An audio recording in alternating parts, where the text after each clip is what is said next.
compañeros, compañeras, damos inicio a un nuevo tecito rebelde. Estamos en el tecito número 8. Vamos a estar hablando de la seguridad, o mejor dicho, la inseguridad que estamos hoy día viviendo. Em, Vamos a partir hoy día, bueno, con varios hechos que han pasado en estos días, pero vamos a iniciar leyendo una opinión que tuvo la Coordinadora de Mujeres y Disidencias y Trabajadoras Populares, que tuvo dentro de una declaración en el marco del 8 de marzo, del Día Internacional de la Mujer Trabajadora.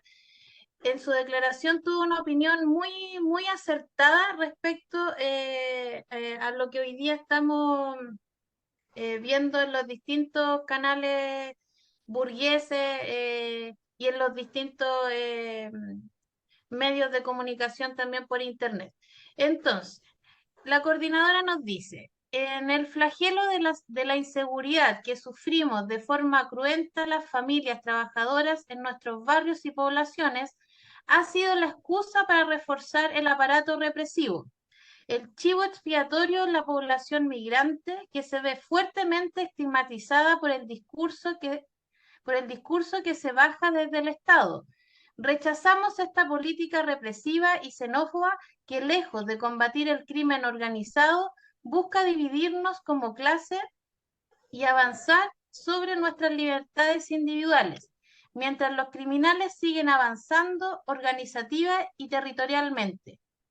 Es el Estado el que ampara y garantiza las zonas liberadas, fronteras permeables e impunidad a través de las fuerzas represivas y la justicia. El crimen organizado, por definición, requiere del Estado como una de sus patas, pese a que pese a que nos quieran convencer que la población migrante es la causante de la inseguridad que padecemos. Inseguridad también son los hermosillas, aliados de los poderosos y de todos los gobiernos, las forestales e inmobiliarias que no solo depredan el ambiente, degradando las condiciones de vida de quienes vivimos en zonas de su interés, sino también no dudan en siniestrar nuestros territorios para expandir las fronteras de sus negocios. Partimos con esto porque, como mencionaba, esto es un extracto de la declaración de la Coordinadora de Mujeres y Disidencias Populares, pero traemos a colación este extracto porque hoy día suena mucho más latente con todo lo que está pasando con el caso de Luis Hermosilla, el delincuente de cuello y corbata, la renuncia del ex director de la PDI, Sergio Muñoz, y también, obviamente, lo que trae a colación también entre medio esta renuncia anticipada de Yáñez en un marco pronto del 7 de mayo, que se viene un juicio. Entonces, dejo la palabra abierta, compañera y compañero. Hoy día está acá la compa Olga de Fuerza 18 de Octubre. También está el Nico de la Clínica Social Manuel Rodríguez. Ahí quizá el Nico de repente no lo vamos a escuchar tan claro, pero ojalá que tengamos toda la conexión permanente porque está fuera de Santiago ahí como buen obrero trabajando, precarizado, explotado, pero bueno, tiene que traer ingresos al hogar. Así que, pero bueno, así que ahí dejamos la palabra, Olga. Sí, bueno, buenas noches, Pame, Nico, un gusto de vuelta encontrarnos en este tecito, espacio que estamos construyendo capítulo a capítulo para dar nuestra opinión, justamente para también contrarrestar en alguna medida, no digo que podamos hacerlo desde un podcast, este humilde podcast que estamos llevando adelante, pero sí tener un espacio propio donde tener una mirada que muchas veces no es la mirada justamente que van a impulsar o que se va a instalar desde los medios hegemónicos. Y a mí me parecía muy importante esto de traer a colación parte de lo que fue la declaración de la Coordinadora de Mujeres y Disidencias Populares para el 8 de marzo, porque nosotros veíamos que también sobre este tema teníamos que decir algo por dos cuestiones. Primero, porque estamos soportando las políticas represivas de este gobierno que usan de excusa a la seguridad, pero que en concreto se transforman en políticas represivas que hacen más insegura nuestra vida, particularmente nuestra vida o nuestra participación en política, nuestra militancia como luchadoras, luchadores. Entonces o sea, hay un nexo ahí, o sea, cómo usan esto para terminar reforzando el aparato represivo que después despliegan en las poblaciones, despliegan cada vez que hay una disidencia política, y bueno, entonces teníamos algo que decir. Y además también porque dentro también como una coordinadora que se planta desde el lugar de la clase trabajadora, vemos con mucha preocupación que empieza a existir esta división hacia dentro de nuestra clase, con el tema de la estigmatización que hay hacia la comunidad migrante en general, pero en particular con los venezolanos y venezolanas. La cuestión de la inseguridad es súper importante que nosotros tratemos. ¿Por qué? Porque obviamente como clase trabajadora, como gente que tenemos que salir de la casa a buscarnos el mango, la plata, el mango decimos en Argentina, la plata para sobrevivir, eh, La guita. somos los, la guita, sí, somos los que más sufrimos la inseguridad. Nosotros no podemos vivir en espacios cerrados, con seguridad privada, con cámaras, con todo un dispositivo o varios dispositivos que generalmente tiene la gente con más recursos. Nosotros tampoco podemos quedarnos en nuestras casas aunque nos sintamos inseguros porque hay que salir a buscar el pan, o sea, la plata para mantenerse, para pagar las cuentas, etcétera. Y cuando somos víctimas de la inseguridad, el menoscabo, el daño es mayor, porque a cualquiera de nosotros, si nos roban algo, cualquier cosa que nos roben es un gran perjuicio que nos va a costar meses reponer, o endeudarnos y qué sé yo, porque bueno, siempre andamos con los recursos justos para costear además los altos costos de vida que hay en este país con los bajos salarios. Así que es un tema súper importante y súper importante que desde la izquierda salgamos a decir algo. Rechazando, por supuesto, estos discursos malintencionados que buscan dividirnos y que buscan seguir fortaleciendo el aparato represivo para tirarnos encima después, pero obviamente sin menospreciar un tema que tiene mucha trascendencia en nuestra vida cotidiana. Entonces ahí vemos, bueno, la primera arista, y para tocar esto primero que planteas, Pamela, ¿qué implica esto o qué da cuenta esto que pasó con el ahora ex director de la PDI? Y también, a su vez, lo que en espejo con lo que está pasando con Yáñez. Bueno, eso da cuenta, por ejemplo, de que desde el Estado hay una banda criminal que está en los primeros puestos, en los puestos más importantes, en las, en las cabezas de las fuerzas que tendrían que estar resguardando nuestra seguridad.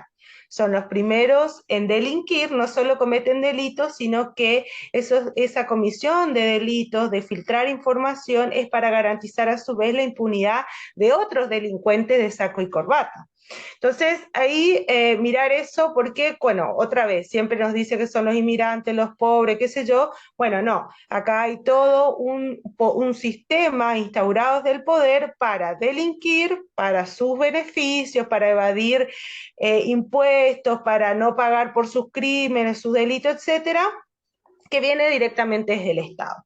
Y esto que pasó con el director, el exdirector de la PDI, Sergio Muñoz, también le echa luz sobre lo que está pasando en relación a Yáñez.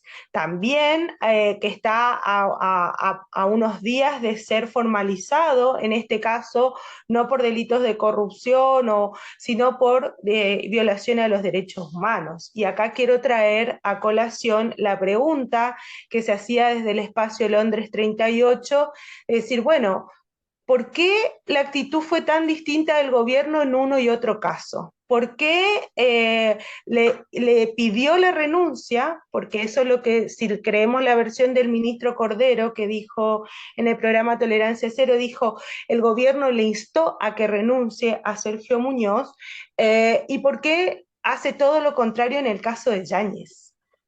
¿Por qué a Yáñez lo protege?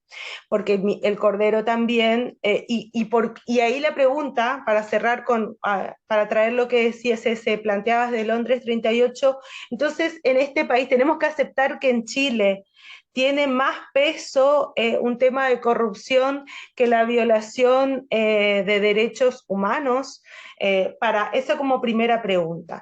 Y después, bueno, lo que queda en evidencia con la distinta actitud, bueno, no solo que este gobierno hizo demagogia con todo el tema de presos políticos, el tema de la violencia estatal con la garantía de no repetición, la justicia, qué sé yo, que eran demandas que se levantaban. Bueno, evidentemente no le importa nada de eso y está sosteniendo políticamente a un señor que está señalado por la justicia chilena, pero también por organismos internacionales como el responsable de masivas violaciones a los derechos humanos en ocasión de la rebelión del 2019. Entonces ahí también, y esto no viene desde ahora, este apoyo político de este gobierno no viene desde ahora, sino, o sea, para ir mirando, ¿no? Toda la secuencia o la mirada más amplia, cuando estaban en campaña hablaban de refundación de Carabineros, después pasaron a hablar de, ya en segunda vuelta, o sea, más cercano, cuando se veían más cercanos al poder, empezaron a hablar ya no de refundación, sino de reforma de Carabineros, y después cuando llegaron al poder directamente, lo que hicieron fue un apoyo político de entrada. Recuerden a Isquia Siches en su primer día de joven combatiente, que hace un despliegue monumental y va y hace un homenaje en ese día y le da un abrazo y se abraza con los pacos que luego iban a salir a reprimir las manifestaciones de estudiantes y de organizaciones políticas que son tradicionales en esa fecha. Entonces, esto viene desde el principio. Entonces, poner el ojo, o sea, ¿por qué ahora el distinto tratamiento, ¿no? Y por qué es más vigente que nunca la consigna de fuera Yáñez y la disolución de Carabineros como cueva de delitos desde falcos al erario público y de crímenes contra el pueblo con muertes, con mutilaciones, etcétera, que levantamos desde las organizaciones políticas, sociales, etcétera. Me callo, cedo la palabra. Súper claro, Nicolás, ¿no escuchas? Sí, Nico está con delay, pero ya le va a llegar la Sí, señal. Le ponemos las buenas vibras a... ahí viene, estamos mandando a buena señal. Sí, sí. Nico, ¿se escucha por ahí? Ahí para que puedas como tomar Hola, el hola. micrófono.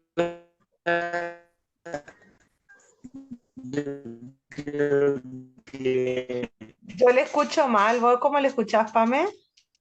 Se escucha horrible. No, se escucha súper mal, Nico. claro. No, Por ahí tiene que sacar la cámara. ¿Tiene cámara? ¿No tiene sí, cámara? Hola, hola, ¿cómo quis- no, ahí quedó fuera. Bueno, esperemos que se conecte de nuevo el Nico. Em, Claro, mira, respondiendo un poco a tu pregunta, Olga, que eso pesa más respecto si es corrupción en este caso, o vinculaciones, más que los derechos humanos. Yo creo que en ambas partes estamos al debe, o sea, ninguna de las dos hoy día garantiza nada. O sea, yo creo que no solamente de este gobierno, yo creo que desde el paso a la falsa democracia, yo creo que los gobiernos de turno han jugado un rol totalmente estratégico al sistema, o sea, para seguir manteniéndolo, y eso significa trabajar con los poderes en su totalidad, desde el poder judicial, los poderes de seguridad, en este caso de los milicos, los pacos. Tenemos, obviamente, cuántas veces nos hemos dicho en reiterados tecitos o en distintos espacios que nos han invitado jueces que hayan estado vinculados a corrupción. Entonces, Hoy día, a más de 50 años de la dictadura cívico-militar, todavía familiares siguen buscando dónde están los desaparecidos y desaparecidas. En términos de corrupción, yo creo que hoy día está más latente, sobre todo que obviamente la cárcel está hoy día hacia la balanza para los pobres, con total impunidad de cuello y corbata para los grandes ejecutivos. O sea, eso lo hemos visto históricamente. Y que hoy día llamen a Muñoz a colación en su renuncia, tampoco me da tranquilidad porque también históricamente hemos visto que eso no nos asegura nada. O sea, quizá una multa, no sé si cárcel, o sea, no tengo esperanza en aquello. O sea, No, insisto, bueno, hasta que voy a ir a avisar cuando el Nico se conecta y puede tomar la palabra.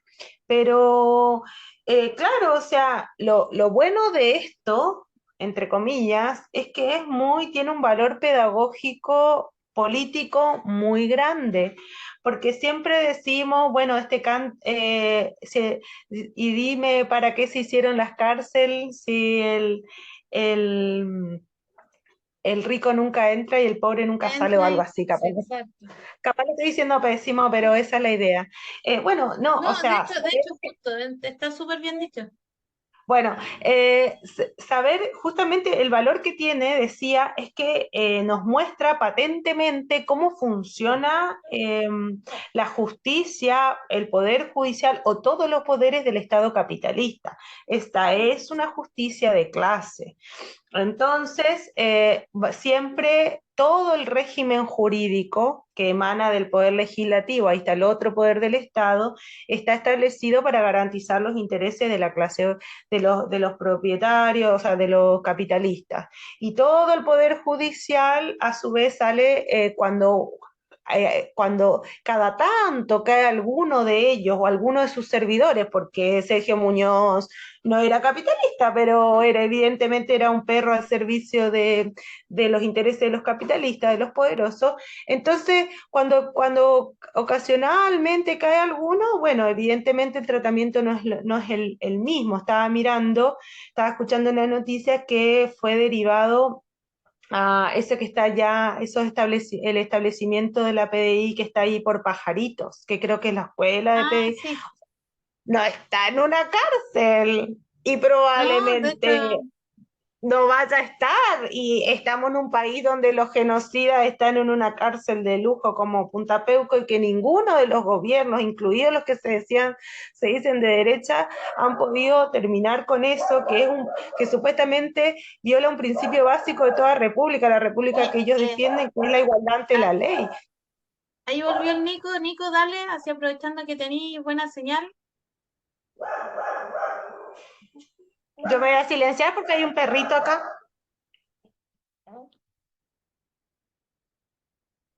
Nico, no, Pucha. Bueno, igual no hay nada, no está, hay nada está que hacer ahí. difícil. Sí, porque está muy Sí. lejos el compañero, Vamos a así tomar el poder que nosotras. Ah, sí, para que no digan que no, que esto es solamente de mujeres, hicimos el intento, invitamos al compañero, pero no se puede. Ya sí, para la otra queríamos ocasión, poner un cupo mínimo de hombres y no nos resultó. Ah, sí. Bueno, mira, bueno, entonces, no, decía siguiendo esto, ahí, sí, yo te decía que es como, más allá del pesimismo que tengamos desde nuestros sectores al respecto, tampoco hay que bajarle el perfil de lo grave que es, porque, por ejemplo, Hermosilla tuvo triangulaciones con todos los pilares que supuestamente velan por la evasión de impuestos, como el Servicio de Impuestos Internos, por ejemplo. De hecho, en uno de sus tantos audios, si no me equivoco, son más de 500, eh, dijo, o sea, si esto no resulta, quememos la wea, quememos el Servicio de Impuestos Internos. Entonces, no le, o sea, insisto, más allá del pesimismo que tengamos, o sea, esto es grave porque sabemos que no va a pasar nada, pero la gravedad es porque corrompió todos los sistemas, o sea, tenía todos los contactos de manera transversal porque él como abogado, de hecho, dentro del estatus abogado a nivel internacional, no era tampoco el más reconocido, así, no era un abogado como que de repente tú lo buscas y decís, oye, ¿sabes que este es súper famoso, ¿cachai? Por ganar tantos casos. No, o sea, él en su carrera como abogado lo contactaban porque al final tenía el monopolio de los contactos.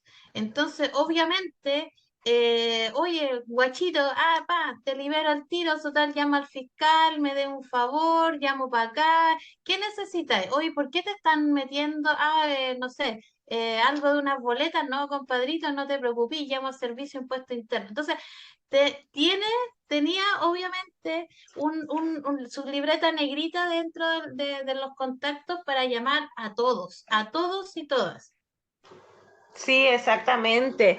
Es un poderoso o sea, un abogado que estaba relacionado con el poder, los representantes del poder del Estado en sus distintas gestiones, porque también tuvo relación con todos los gobiernos. Si bien es cierto, está estrechamente ligado al piñerismo, también no se puede negar que, bueno, que no solo el hecho que podría decirse hasta anecdótico de que era el abogado defensor de Crispi, en la acusación, en esta última acusación constitucional, o sea, pero no solo viene desde ahí. Hay una nota que saca interferencia en relación a que justamente los diálogos entre Hermosilla y Crispi en relación a buscar o sea, negociar cómo se lo iba a dejar este gobierno que había dicho, o sea, en voz del ahora presidente, entonces candidato, había dicho, señor Piñera está avisado.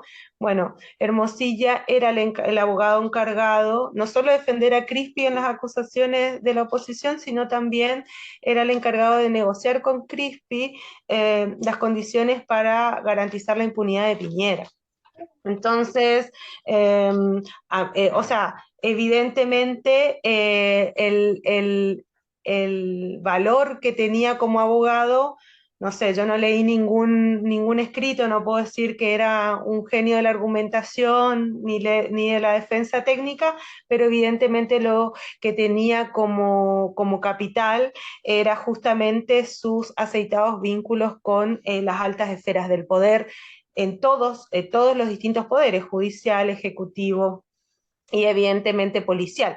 Entonces, ahí también mirar, o sea, todo esto es muy, muy, muy ilustrativo, porque decimos que este gobierno no quiere avanzar contra Yáñez por las violaciones de los derechos humanos, y justamente en relación a esto estaba negociando la impunidad de Piñera por este mismo tema de la violación de los derechos humanos. Y esto uno puede decir, bueno, no se sabe, una especulación, qué sé yo, queda. Bueno, tenemos datos concretos. O sea, cuando se fue en el mismo avión, lo invitó a ir, creo que a Paraguay, no sé qué otro lugar, después las visitas, después cuando le invitó para el año pasado, a los 50 años, que le firme el papelucho de mierda de Nunca Más, que Piñera fue y era como el enlace para que de los otros sectores de derecha le firmen ese papelito de mierda que no sirve para nada porque se siguen violando los derechos humanos, y también en el funeral,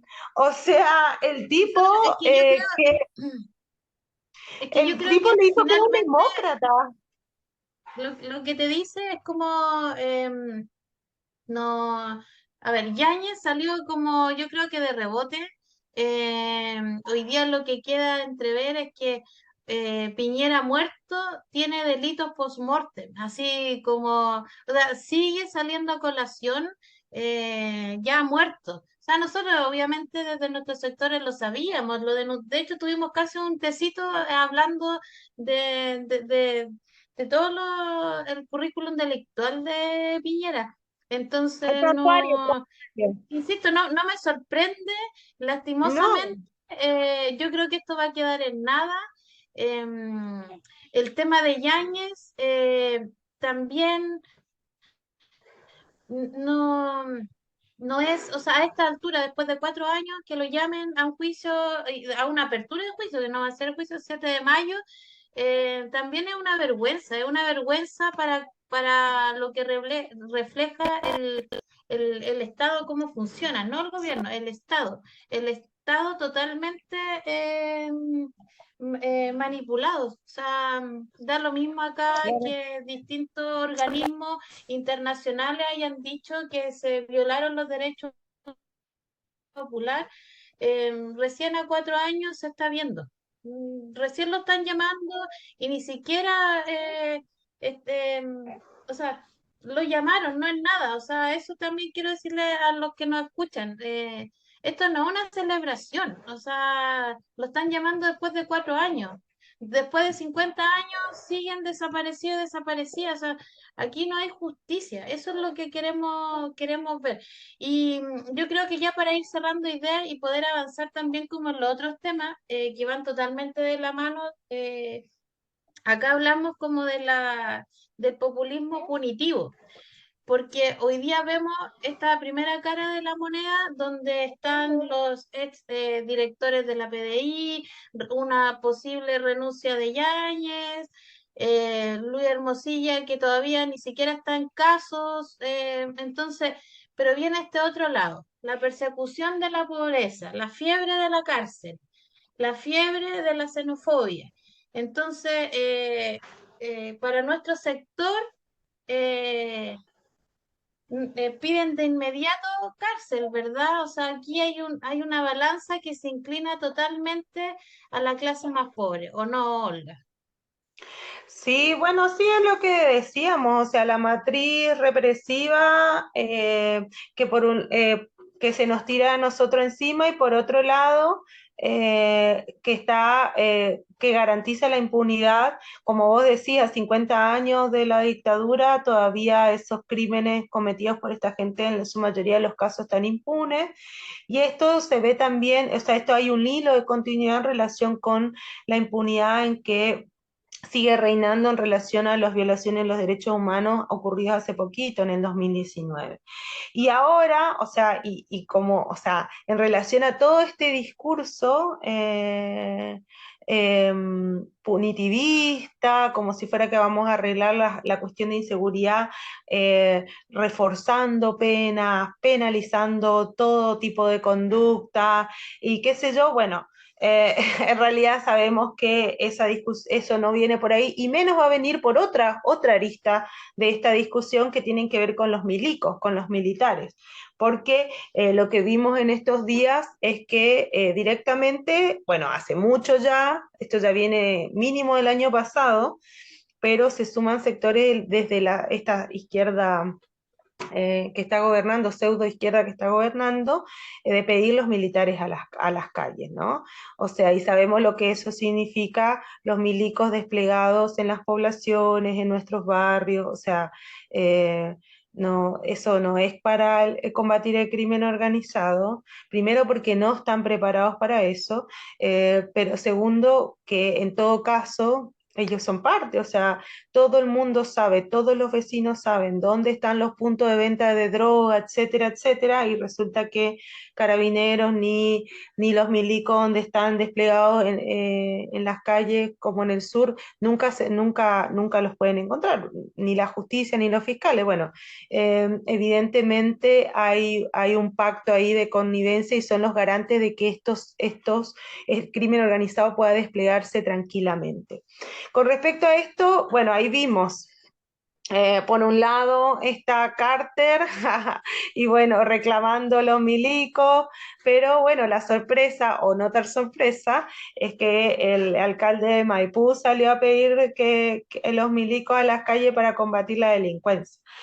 Y sorpresivamente también, o no, la Matei poniéndose un poco más al centro, diciendo, ojo, esta no es la solución, no están preparados para esto, y lo que en todo caso hay que ver es que si le pedimos que salgan, si tienen las garantías para hacer su trabajo. Bueno, no dijo con esas palabras, pero más o menos eso.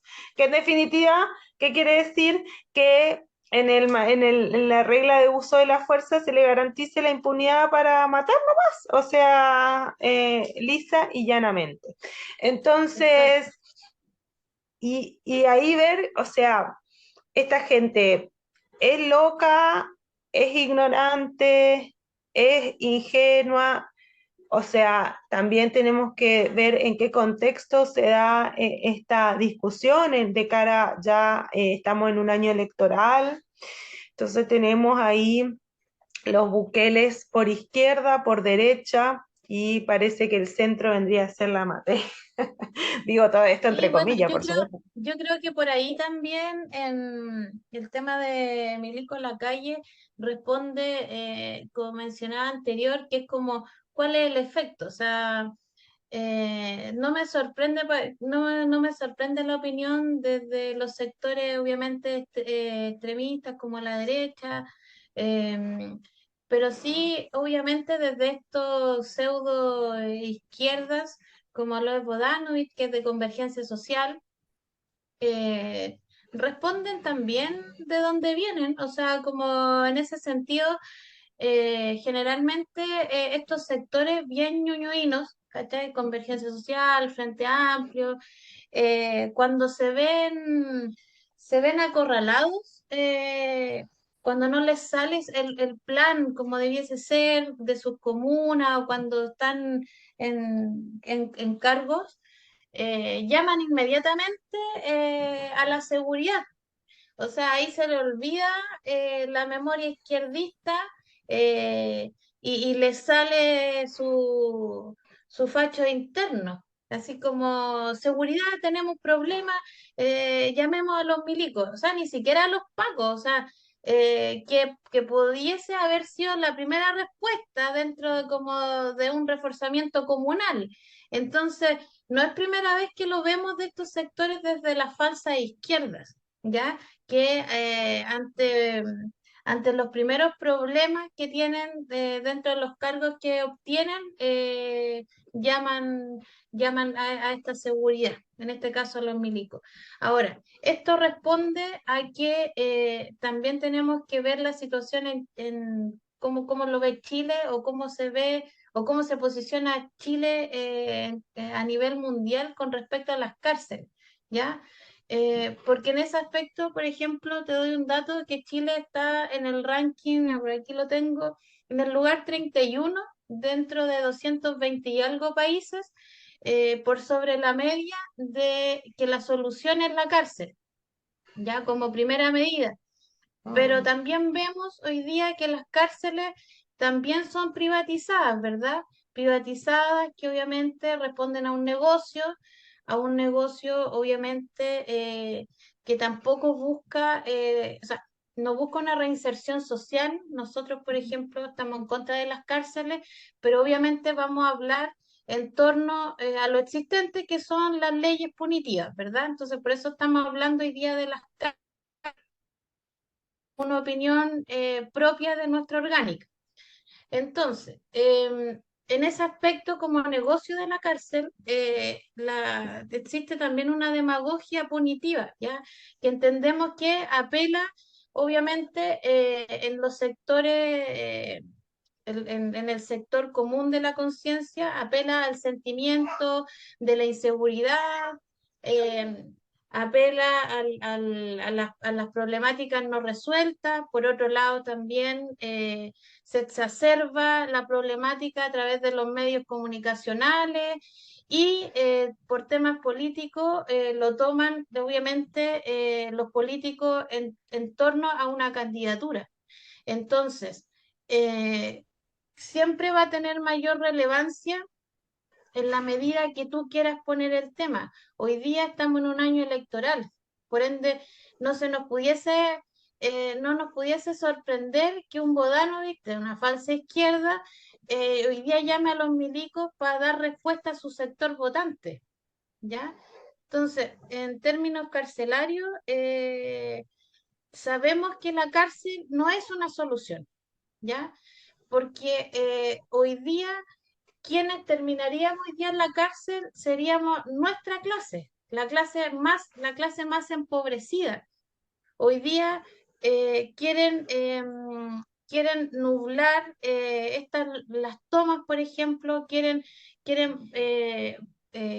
o sea, no quieren mostrar el real problema de las tomas, por ejemplo, ya que sabemos que en su minoría dentro de las tomas hay crimen organizado, microtráfico, pero en su gran mayoría son familias que llegaron ahí y son migrantes, son personas que hoy día, bueno, quedaron sin pudieron pagar los arriendos que están, Tiene o otro sea, lugar donde vivir. son impagables, entonces terminas en una toma. Chile históricamente, las comunas se han levantado a través de tomas. Entonces, hoy día está siendo criminalizado, estamos toda esta casta política está tratando de sacar el problema de raíz, que es cómo hoy día hacemos cambios estructurales en la salud, en las viviendas, en la educación. Entonces, hoy día, claro, le es más fácil por temas electorales dar una primera respuesta que llamemos a los milicos, ¿ya? O si fuera el otro caso, a las policías, que en este gobierno no ha hecho más que seguir inyectando plata a una entidad donde en un principio, como bien lo dijo la compa Olga, ellos llamaban a la disolución de los pacos, después la reforma de los pacos, y después terminan inyectándole más lucas que nunca a una entidad totalmente corrupta, totalmente dogmatizada desde una dictadura, no ha tenido ningún tipo de reforma. O sea, ¿qué esperamos de una institución donde ha tenido un desfalco igual que Paco Gate, Milico Gate, y seguimos inyectándole lucas? Entonces, hoy día nos quieren engañar con que la cárcel es la salida, con que reforzando las leyes punitivas van a cambiar las cosas. Y no es así. O sea, por eso hoy día con la compañera dentro de las herramientas básicas que tenemos también, porque obviamente somos organizaciones que nos autogestionamos, no tenemos grandes insumos, somos trabajadoras y trabajadores, donde obviamente desde una problemática eh, em, que dentro de las herramientas que tengamos y de los tiempos que no tenemos, pero nos hacemos los tiempos, acá yo con una guagua también, buscamos las formas de un poco llegar e interactuar y que obviamente tratemos de descifrar, de ir develando un poco las mentiras que muestra el poder hegemónico. Entonces, insisto, las medidas punitivas, el seguir encrudeciendo las leyes no van a ser una solución. Las cárceles hoy día existe un hacinamiento. O sea, de hecho lo vimos con la muerte de los 81, 88 presos, si no me equivoco, de San Miguel. O sea, existe un hacinamiento total y quieren seguir llenando las cárceles, quieren seguir llenándose los bolsillos, porque no le importa a la gente que caiga ahí, para nada. Bueno, yo creo que el cálculo político es muy básico. O sea, hoy, año electoral, bueno, ¿qué es lo que más le preocupa a la gente? Porque es cierto que el tema de la inseguridad está encabezando todas las encuestas de máximas preocupaciones de las personas. Entonces, la gente está muy insegura. Vamos a salir a pedir más penas, milicos a las calles, vamos a sostenerle al Paco, vamos a darle más recursos. Bueno, una fórmula que sistemáticamente viene aplicando y desde la gente que estudia, que ni siquiera podemos decir que sean gente que, no sé, que capaz no está ideológicamente en nuestra misma vereda, pero los estudiosos del tema te dicen que aumentar las penas no se traduce, o sea, no tiene un efecto disuasivo, porque la gente que va a delinquir no anda con un código penal bajo el brazo mirando qué pena le tocaría, no funciona así. Meter más gente en las cárceles tampoco, desde la cárcel el crimen organizado sigue operando y en connivencia con la gendarmería. Ni hablar que hicieron de la cárcel y del encarcelamiento un negocio con las prisiones concesionadas, como vos señalabas, Pame. Entonces es todo una mentira berreta y que nosotros tenemos que decir que además las cárceles, o sea, el sistema penal en general y en particular el sistema penitenciario tiene una función social, una función de control social y control social hacia los trabajadores y por eso la mayoría de la población carcelaria es gente pobre, porque cuando de casualidad algún poderoso, algún rico le toca ir a la cárcel, porque, porque bueno, esos errores del sistema terminan siendo encarcelados, no están en esas penitenciarías. Bueno, le tenemos a la Cati Barriga, a la Polici y al propio Sergio Muñoz, que tampoco está en una cárcel, está ahí como en un lugar privilegiado. Entonces, ya sabemos cómo funciona, ya sabemos cuáles son sus Se intenciones, quedó ya pegado sabemos que... se había quedado Ah, pegado, pero no, ahí bueno, se ¿de arregló. qué parte me Oye, quedé y que mira, pegada? justo que tocaste el tema de la Katy Barriga y de la otra, ¿cómo se llama? Polici. La Polici. Porque también hay un porcentaje no menor de cuál es el porcentaje de las mujeres que están privadas de libertad, ¿ya? Pero hablemos como de la primera categoría y segunda categoría. Acabáis de nombrar tú, da un ejemplo bien como latente estos dos casos, ¿ya? De la Cati Barriga y de la Polici, pero el común en esta segunda categoría está en las mujeres un 89%, por ejemplo, de las mujeres que está privada de libertad son mamás y cuidadoras, ¿ya?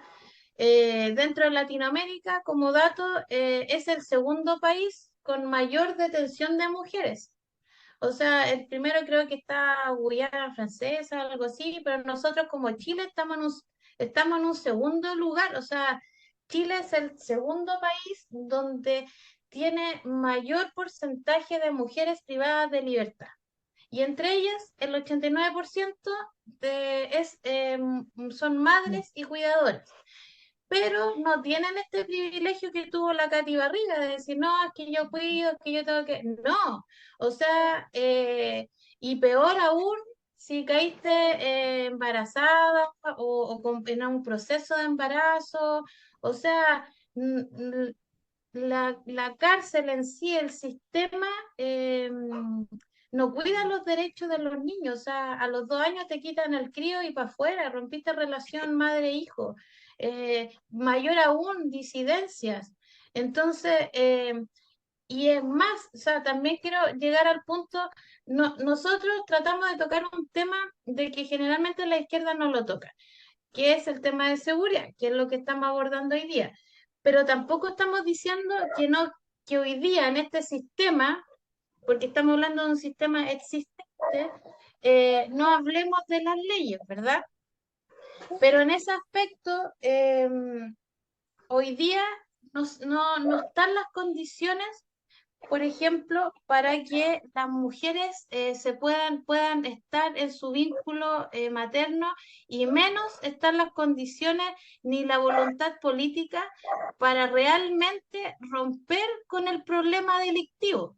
¿Ya? O sea, hoy día hablamos de este porcentaje de mujeres que en su gran mayoría son madres, cuidadoras, la otra porcentaje son adultos y adultos jóvenes los que terminan privados de libertad, pero en una escala punitiva, en una escala como realmente del grado delictual, no es nada en comparación con los Hermosilla, no es nada en comparación con los fraudes que hizo Piñera. Entonces, esa es la relación a lo que quiero llegar, que es como estas mujeres, por ejemplo, que terminan privadas de libertad por microtráfico, en una escala delictual es el menor porcentaje o sea, son el último eslabón del microtráfico. O sea, Claro, cae porque una, yo entiendo lo que vos querés cae, decir, Pame, que no hay claro, relación entre la población carcelaria que representan estas mujeres y el delito, si lo comparamos con la nula casi existencia de población carcelaria de poderosos y además en relación al delito cometido. O sea, claro, o estamos sea, hablando realmente de millones. tú querés cortar, claro, tú querés cortar realmente el microtráfico y lo que conlleva, porque eso también hay que darle una respuesta a la gente, que es como, sí, queremos, ocupemos las leyes existentes, pero realmente, ¿a quién está llevando? ¿Está llevando como al cabecilla real? ¿O estáis llevando filo al último el eslabón que da lo mismo? Y hoy día lo que está pasando es que están llevando los últimos eslabones que no importan porque es un recambio. No estáis sacando el problema de raíz. Y con los Sí, no. migrantes pasa lo mismo, y con las tomas pasa lo mismo. O sea, que saquen a la gente de la toma no es el problema porque se van a ir a otro lado. El tema acá es que tenemos millones y millones de personas que no tienen hoy día un techo. O sea, la gente no está en campamento y viviendo en condiciones insalubres por gusto, es porque no le queda otra. Y en relación a la inmigración, que era como otro eje que nosotros queríamos tocar, yo quiero reconocer que yo estoy súper majadera con este tema, no por mi condición de inmigrante, porque en realidad también hay como que dentro de la xenofobia a los argentinos casi no podemos decir que nos quieren más que al resto, pero sí me preocupa mucho cómo, o sea, este discurso que relaciona y vincula la criminalidad con la inmigración está haciendo mella y está haciendo parte de la conciencia y del sentir común de la clase trabajadora. Y con eso no hacemos más que darle vía libre a una herramienta más para dividirnos que tienen los empresarios, los poderosos. Y cuando vamos a los datos, mira, yo me puse a mirar varias cuestiones en relación a esta relación de inmigración y criminalidad. Y primero, o sea, lo que está a la vista es que la inseguridad es una de las primeras preocupaciones de las personas y eso fue aumentando, que muchas veces no tiene relación con que hayan aumentado los crímenes. De hecho, no, Chile no tiene así como estadísticamente, no está en los peores lugares de criminalidad en relación, por ejemplo, a los homicidios, que es como lo que más, es el primer número que se suele mirar. Sin embargo, hay una percepción de que las cosas están empeorando. Y además, eso se relaciona con la inmigración, es decir, que los culpables de ese empeoramiento en las condiciones de seguridad de la población en general se le atribuye, se le achaca a los inmigrantes. Y cuando uno va a los números, ¿qué pasa? En realidad la mayoría de los delitos, la gran mayoría de los delitos siguen siendo cometidos por nacionales, no por extranjeros. Por supuesto, evidentemente, y hay un aumento en la participación de extranjeros en los crímenes y en los más violentos, pero sigue habiendo una subrepresentación en términos estadísticos, en términos de población carcelaria, etcétera, etcétera. Entonces estamos frente a una percepción que no se constata en las estadísticas, pero que es usada desde el discurso oficial, desde el Estado, para usar como chivo expiatorio y hacer la vista gorda o hacerse los sorprendidos cuando aparecen los Hermosilla, los Sergio Muñoz, etcétera, etcétera. Entonces, ahí es donde uno dice, bueno, ¿cómo combatimos esto? ¿Cómo combatimos desde la clase trabajadora y desde la izquierda? Porque quiero decir también que lo que veo cada vez con más espanto es que esta xenofobia también es un discurso que viene creciendo desde sectores que se dicen de izquierda. porque generalmente y en relación particularmente con la población migrante que viene de Venezuela, como tienen un discurso más derechista, que otro día podemos hablar, pues está claro que ellos creen que están escapando del socialismo, que bueno, Pero bueno, no si se dieron cuenta, lamentablemente, que llegaron al país más neoliberal de claro, Latinoamérica. pero pero ¿sabe cuál es el tema, Pamela? Claro, Que pero la gente va donde cree que va a tener mejores sí, por condiciones de supuesto. vida. Sí. Entonces eso, o sea, en Argentina están llegando un montón de contingente de mujeres madres y embarazadas rusas, por ejemplo, escapando de la guerra, y antes pasó con otros, y también hay venezolanos, y el tratamiento hacia también de la población en relación a los rusos y los venezolanos es distinto, o sea, hay un componente de xenofobia que no tiene Y que ver con los datos. aporofobia. Y Sí, aporofobia, yo creo que va ligado totalmente porque, claro, hoy día ocupamos como el chivo expiatorio venezolano y venezolana o haitiano, pero lo que más resuena hoy día son venezolanos, pero en la práctica no tenemos ningún problema, como decís tú, con un argentino, con un ruso, con un francés, que puede estar igual de cagado, o sea, como que, o- o sea, me refiero así como cesante, que no esté moviendo la taza, así como una persona laburante, ¿cachai? O sea, como que en la práctica viene acá, pero no va a ser como un sujeto productivo como lo requiere el sistema, pero no tenemos problema con aquello, ¿cachai? No nos molesta, pero sí nos molesta cuando lo vemos de este lado, el negro, el más oscurito, ¿cachai? Entonces acá tenemos un problema total. Yo lo resumo como en esta sensación, que es como o el flight urbano o el indio terrorista. Así como que son es como esos dos factores como que el Estado quiere ocupar como que nos peleemos con nuestra clase, ¿verdad? Porque los compañeros migrantes, en la práctica, como dices tú, vieron mejores condiciones al venir a Chile, que coincide totalmente que la tierra es de quien la habita, por ende la frontera libre, pero también tiene que haber condiciones. Y hoy día también tenemos un Estado que se quiere hacer el loco, un gobierno que está haciendo totalmente utilitario a la casta política, más de peso, y ocupando también una palestra al sector electoral, queriendo evadir totalmente las cuestiones de peso, las cuestiones reales de las problemáticas, que es agilizar las políticas de migración, agilizarlas, porque hoy día tenemos una burocracia en cualquier tipo de papeleo. O sea, yo compañero y compañera que escucho que está haciendo un trámite, que es migrante, 5, 6, 7 años puede estar ahí. Entonces, en realidad, no se condice con que después, claro, se le exijan otro montón de cosas. Entonces, pero hay una agilidad en leyes, whatever, cualquiera, que no tienen ningún sentido a nada, así, ¿cachai? Pero a las es que reales, a las de justamente peso, no hay ninguna agilidad. Entonces, acá vemos una ausencia de una voluntad política. o sea, lo que hay es justamente una voluntad política de buscar un chivo expiatorio y de expulsar a la gente de acá. O sea, porque se cambió la ley migratoria y se hizo una ley aún más restrictiva, y que uno piensa, a quién favorece esto?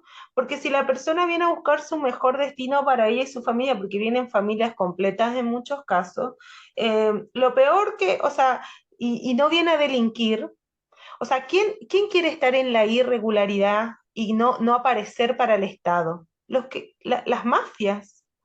El resto queremos decir, acá estamos, estos son mis papeles, lean y chequeen que está todo bien, porque queremos insertarnos, queremos trabajar y no como esclavos, porque hay otra cuestión, la irregularidad, ¿a quién beneficia? A los empresarios que obviamente van a contratar a un inmigrante irregular para explotarlo con 13, 14, 15 horas por día por 2 pesos con Para 50 pagarle menos, para para pagarle menos. pagarle menos. Y eso tira todos los salarios para abajo.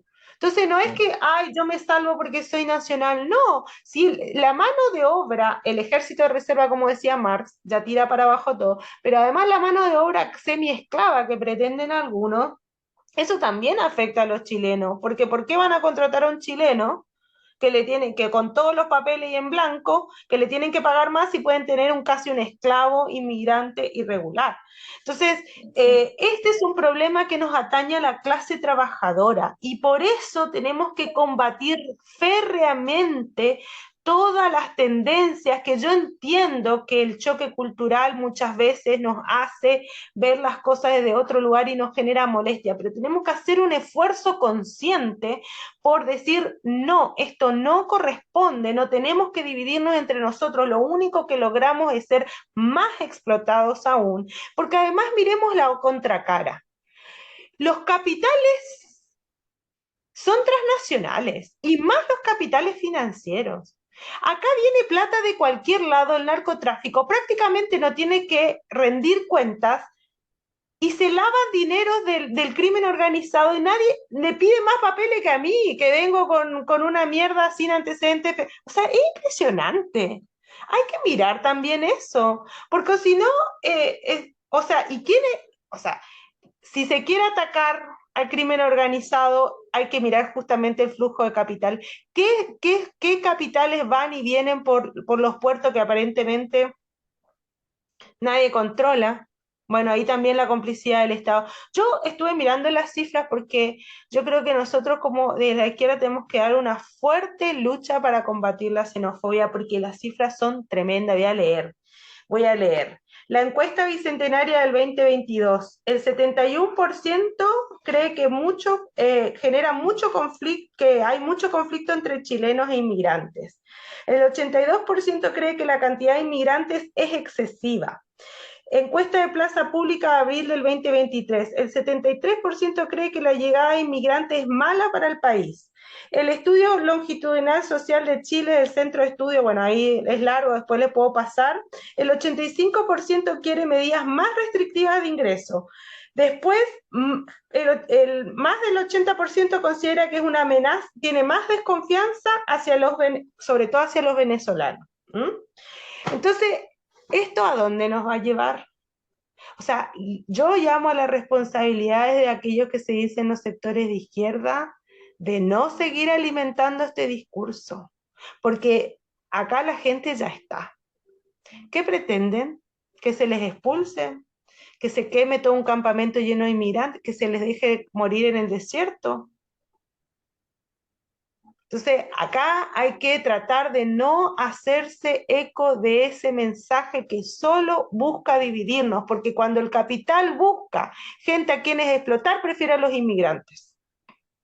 Entonces, Bueno, no de es que... todas maneras, yo creo que sí tiene que quedar, para no quedar como el mismo mensaje de la izquierda, la típica, que es como que termina en filosofía. Yo creo que dentro de lo que tenemos, a eso quiero abordar, que es como, sí, tienen que obviamente, tienen que atacar el problema de raíz, que es como la mejora en términos de las regulaciones migratorias, o sea, no más burocracia, obviamente no vamos a dejar morir dentro de la frontera, pero acá los casos puntuales, no lo están abordando las grandes mafias, ¿ya? No la gente común y corriente. ¿Ya?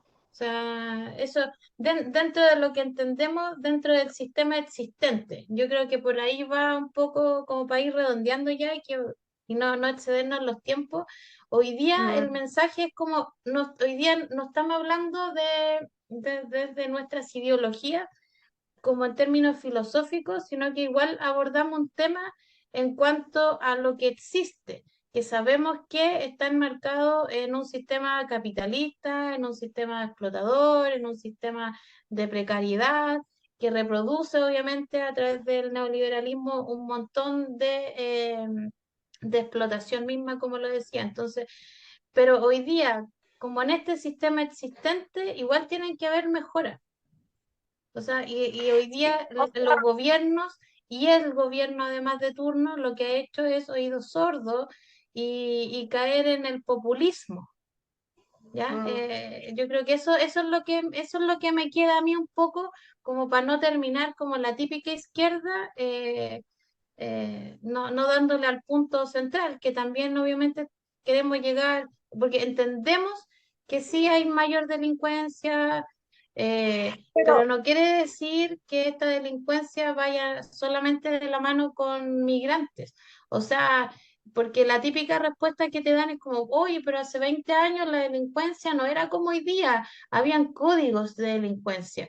Señora, compañera o compañere, o al que nos escucha, al que nos sigue, a ver, cómo evoluciona todo, cómo evoluciona el capitalismo, para seguir existiendo, para no eh, muta de acuerdo a las extinguirse. condiciones, la delincuencia también lo hace, ¿ya? O sea, obviamente hace 20 años atrás no es lo mismo que hoy día y las cosas mutan y no mutan solamente porque vino un extranjero, o sea, son las lógicas, la delincuencia es transversal y hoy día tenemos la tecnología, o sea, hasta un paso donde cualquiera puede copiar todo.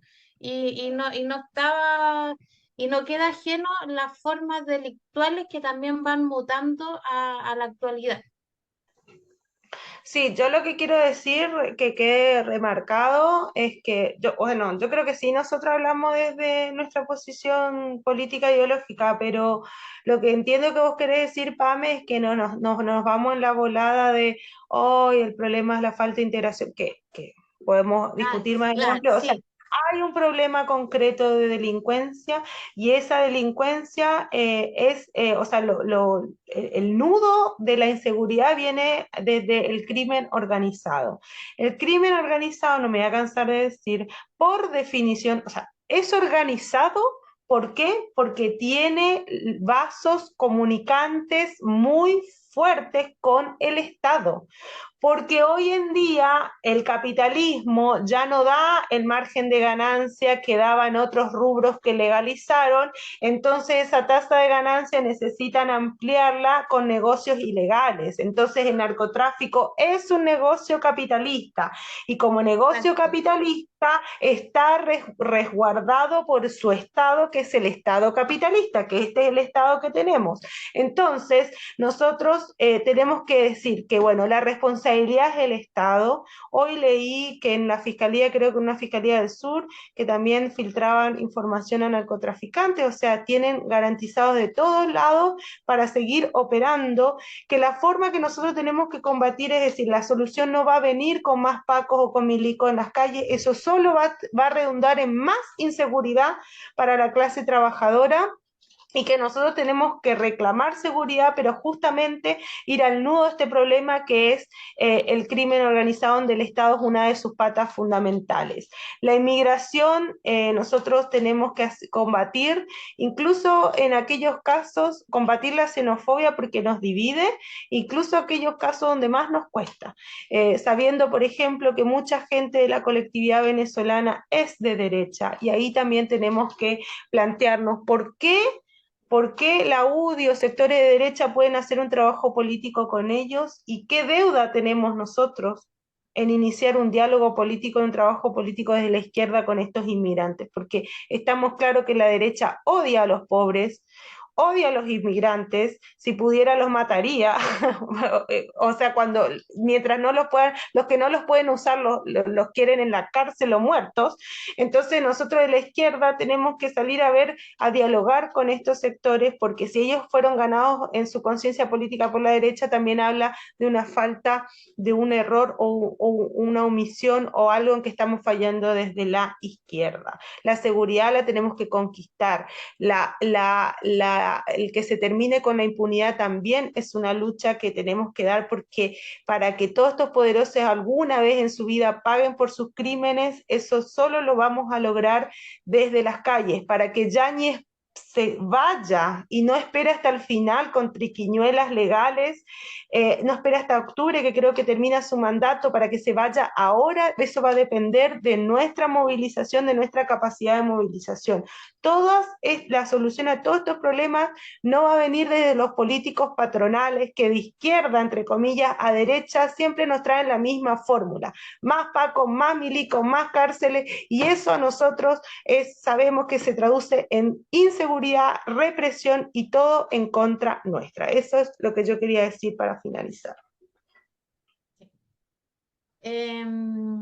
Bueno, más que claro, no voy a seguir redundando, yo creo que quedó más que dicho todo. Siempre van a quedar cosas en el tintero, pero ya lo iremos abordando con más profundidad también en los tecitos rebeldes que siguen.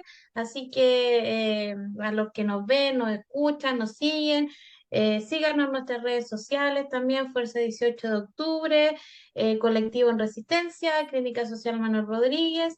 Hay Facebook, Instagram, Twitter, ¿qué otra? No, que ahí yo creo que las nombré todas, ¿cierto? Así que a seguirnos y eso. YouTube, el canal Eh, de YouTube, los canales de YouTube. YouTuber, el canal de YouTube también, y ¡Suscríbanse! bueno, desde una humilde plataforma. Yo creo que nosotros siempre dejamos súper en claro que acá no somos academicistas, no, no, no creemos en esta opinión desde el Olimpo. Somos trabajadoras y trabajadores dando una opinión y ocupando las plataformas y tratando de reeducarnos y escucharnos y llamar a la organización. Yo creo que ahí está la clave. Seguir organizándonos para seguir en esta lucha de nuestras legítimas demandas. O sea, hoy día suena más fuerte que nunca la disolución de los pacos fuera Yáñez. Así que a seguir con tomar ese hashtag en redes, y cuando exista la posibilidad, salir masivamente a las calles en lo posible a exigir su salida. Yo creo que a estos 4 años después del alzamiento popular se ha dicho desde siempre. No ha sido una demanda que se ha dejado ahí en el tintero, pero hoy día debe sonar más fuerte que nunca. Así es. Y nos vemos el 23 en la Marcha por Palestina y en Así el próximo es. Tecito Rebelde y en las calles. Siempre nos estamos encontrando luchando. Un gusto de nuevo este tecito, y vamos a ver si la próxima cumplimos con el cupo de hombres. Sí, Chao. tratamos de hacerlo, pero bueno, la señal no quiso. No. Chao.